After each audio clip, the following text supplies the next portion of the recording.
Alright guys, so in this video I'm just going to be explaining how I did the Pokemon Pokedex Instagram filter. The thing I did was just grab a image from Google and open up Photoshop with the dimensions of an iPhone 8 screen. Just pasted the image and scaled it up to the way I wanted. And make sure you hold shift so that it stays in proportion. From there I just duplicated the layer and put it underneath so that we could blur the background so that it wasn't like white. And then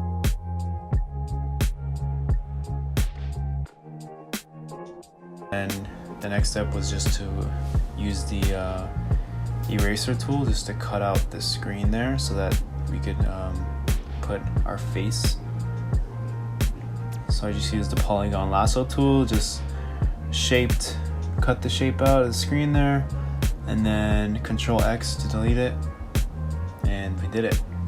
So next was just to erase the stuff underneath. So just go to layer 2, just use the eraser, start erase all that stuff, and then delete the first layer of the white.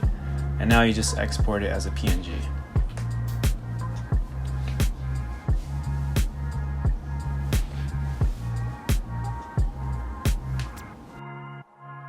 Use a canvas and then use a rectangle.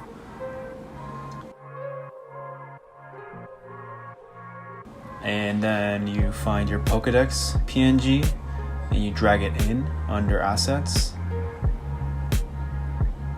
And then we're gonna have to make a material so that it can read our texture. And under material, just choose the Pokedex and go back to rectangle. Make sure that material is on, and then go to fill width and fill height so it fills up the whole screen. And then you can test out your filter on your phone by connecting it to your iPhone using the Spark AR app.